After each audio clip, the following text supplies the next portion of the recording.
صبر جمیل عنایت فرمائے اور جوار خطیجۃ الکبریٰ سلام اللہ علیہا ملکۃ العرب کی بارگاہ میں اعلیٰ جگہ عنایت فرمائے۔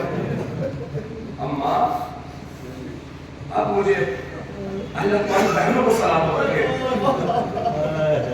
جوانوں جب کبھی بات شہزادی زینب کی آتی ہے میں ہاتھوں کو جوڑ کے کہتا ہوں جوانوں جن کی بہنیں ناراض ہیں اپنی بہنوں کو منا لو۔ یہ بہنیں ہوتی ہیں زبان کی سخت ہوتی ہیں، چھوٹی ہو یا بڑی ہو بہن کا مزاج ہوتا ہے اور بہن اگر کچھ کہتی ہے تو اپنا حق سمجھ کے کہتی ہے۔ جوانوں بہنوں سے بہت دن ناراض نہ ہوا کرو کیونکہ جب بہنیں ناراض ہو جائیں تو بہن انتظار کرتی ہے کہ بھائی منانے کب آئے گا۔ یہی وجہ ہے جب 28 رجب کو مدینہ چھوڑا جا رہا تھا سغرا کے حجرے کے باہر اکبر نے آ کے رونا شروع کر دیا۔ جوان بیٹھے ہو اللہ تمہاری بہنوں کو سلامت رکھے۔ میں پوری ذمہ داری سے کہہ رہا ہوں تم ابھی اپنے گھر جاؤ اور اپنی بہنوں کے سامنے رونا شروع کر دو۔ بہن سبب پوچھنے سے پہلے 10 بار سوچے کہ میرے بھائی کو ہوا کیا۔ اکبر سے کہا گیا سغرا کو سمجھاؤ۔ اکبر کیا سمجھاتے؟ بہن کے حجرے کے باہر کھڑے ہو کے رونے لگے۔ بہن سمجھ گئی فکر کا بھیا میں تو یہ سوچ رہی تھی اگر میں نہ جاؤں گا تو تو روئے گا، اگر میرے جانے تو روتا بھیا رونا نہیں، وعدہ کر دیا سغرا مر جائے گی تمہارے ساتھ ہم سفر نہ ہوئے گا۔ آپ رونے کے لیے آمادہ ہو گئے، آپ تو روتے بھی خوب ہے۔ مومنین سے اللہ آپ کی آوازوں پر اپنی رحمتیں نازل فرمائے۔ جوان میں پھر ہاتھ جوڑ رہا ہوں اگر تمہاری بہنیں تم سے ناراض ہو، بہت سے جوانیاں ایسے بیٹھے ہو جنہوں نے اپنی بہنوں کی شادی سیتل کے باہر کی، میں دعا کرتا ہوں آمین ہو اللہ نہ کرے اگر پردیس میں کسی بہن کو پتہ چل جائے سیتل میں اس کا بھائی مر گیا، میں کہاں جا کے پڑھوں؟ بہن نہ دن دیکھتی ہے نہ رات، نہ موسم گاڑی ملے گی یا نہیں ملے گی، جس کیفیت میں جو مل جائے بھائی کے جنازے پہ آ جاتی ہے۔ انصاف سے بتاؤ جب بھائی کا جنازہ اٹھ جاتا ہے اور جب بہن یہ کہتی ہے اب مجھے اپنے سسرال واپس جانا ہے، محلے بھر خاندان والے کیا کہتے ہیں؟ بیٹا اب آئی گئی ہو تو 40واں کر کے جانا۔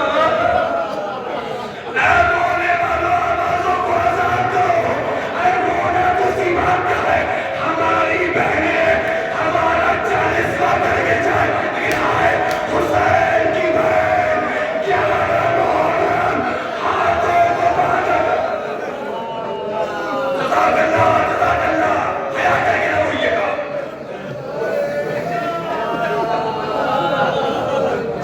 ایک فکر مجھے مسائل کو سنتا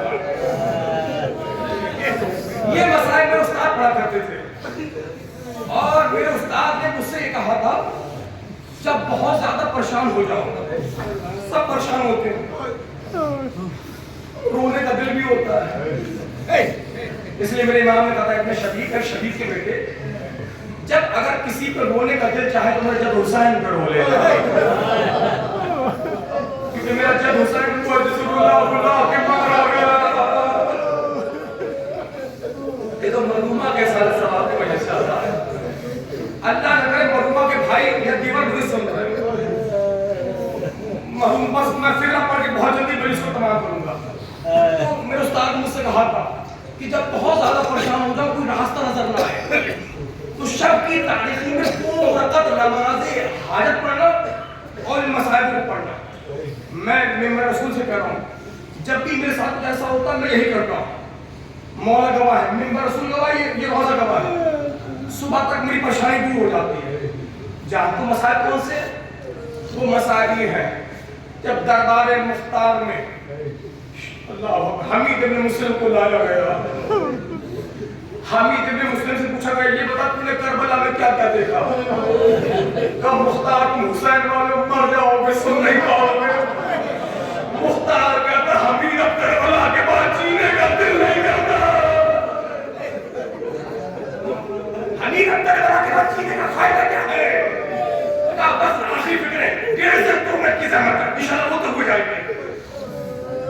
کہانی پورا کربلا میں کیا کیا دیکھا؟ کہ مختار میرے سامنے زہرا کے لال کو پیاسا سے بکر دیا گیا، مختار میرے سامنے قاسم کی لاش کے ٹکڑے ٹکڑے کروائے گئے، مختار میرے سامنے حسین نے عباس کے بازو کو سینے سے لگایا، اور تو دیکھو کہ مختار میرے سامنے اسلحہ کے گلے سے تیر حسین نے نکالا، اور کیا دیکھا کہ میرے سامنے جوان کے سینے سے برچی کا پھل حسین نے نکالا۔ بس آخر فکر کہ مختار تم سن نہیں پاؤ گے کہ مختار بتا میں مرنے کا دل ہے، وہ بتاتا رہا۔ بس میں نے مصائب کو سمجھا، میرے کلیجے میں تاثر نہیں ہے، میں ممبر سے کروں، میں نے 20-30% مصائب چھوڑ دیے، میرے سینے میں طاقت نہیں ہے، بس تو فکر سن لو روتے ہوئے جاؤ گے۔ مختار نے کہا حمید تو کربلا کا وہ ستم بتا جس کو دیکھ کر تو خود پچھتایا ہو۔ مختار تو نے کیسا سوال کر دیا، مختار میرا جلدی بتا تو نے کربلا میں ایسا کیا دیکھا کہ تو خود پچھتا گیا ہو؟ کہا مختار جب حسین ذبح کر دیے گئے، پسرے ساتھ گھوڑے پہ سوار ہوا میدان میں آیا، فوجیوں سے کہتا ہے تلواریں ٹھنڈی نہ کرو، لباس نہ بدلو، خیام حسینی پہ چڑھائی کرو۔ مختار میں نے کیا دیکھا؟ خیام حسینی پہ چڑھائی ہوئی، نہ جانے کتنے چھوٹے چھوٹے بچے گھوڑوں کی ٹانگوں کے نیچے جزاک اللہ بازو کو آزاد کرے آخر میں۔ مختار میں نے کیا دیکھا؟ ایک بلند قامت بیوی تیز قدموں سے دوڑی، ایک جلتے ہوئے خیمے کے اندر گئی، میں سمجھا شاید اس بیوی کی کوئی قیمتی چیز اندر رہ گئی ہے۔ اب جو میں نے آگے بڑھ کے دیکھا تو کیا دیکھا؟ جب گئی تھی تو خالی ہاتھ تھی، جب واپس پلٹی تو پشت پہ کوئی سوار تھا۔ میں نے چاہا آگے بڑھ کے بیوی کا نام پوچھوں، جیسے ہی میں آگے بڑھا اس بیوی نے مطلب نہ رو کر کے کہا بھیا تم نے اکبر کو اٹھایا، میں نے سید سجاد۔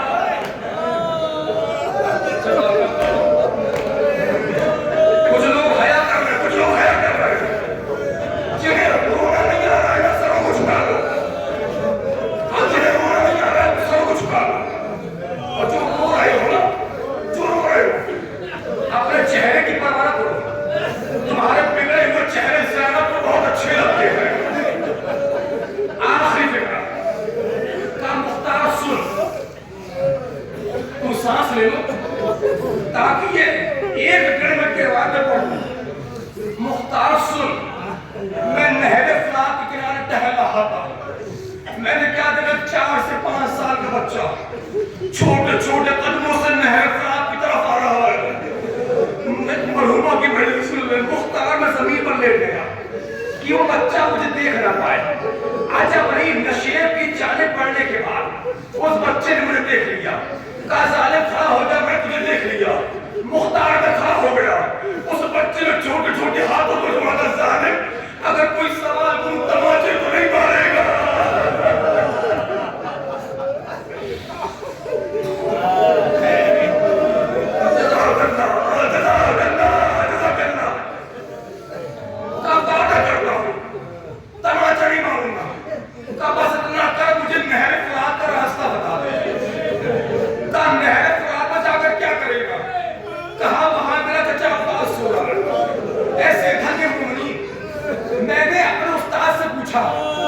وہ بچہ کون تھا؟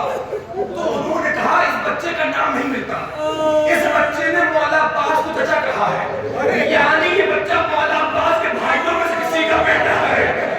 کہا بس مجھے نہر فرات کا راستہ بتا دے۔ حمید نے کہا تو نہر فرات میں جا کر کیا کرے گا؟ آخری 40 سیکنڈ کا تجھے نہیں بتاؤں گا، جو کہنا ہے اپنے چچا سے کہنا ہے، جو کہنا ہے اپنے چچا سے کہنا ہے۔ مختار میں نے راستہ بتایا، بچہ آگے آگے چلا، میں پیچھے پیچھے چلا، میں سوچ رہا تھا آگے چل کے سنوں دیکھوں بچہ کہتا کیا ہے۔ میں سوچ رہا تھا بچہ ہے یہی کہے گا کھانا نہیں ملا، پانی نہیں ملا، تماچے مارے گئے، تازیانے مارے گئے، جنہیں رونا نہ ہے مولا عباس سے معافی مانگے۔ ایسا کیا گناہ ہو گیا ہم رو نہیں پائے؟ آخری فکر مختار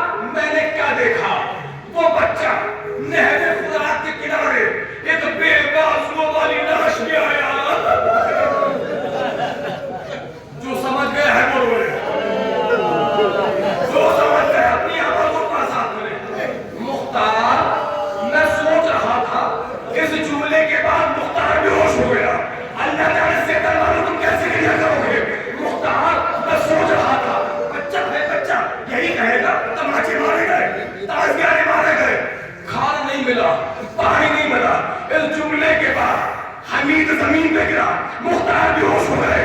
مختار میں نے کیا دیکھا، وہ بچہ بے بازو والی لاش میں آیا، دو چھوٹے چھوٹے ہاتھ عباس کے سینے پر رکھے، سینہ ہلا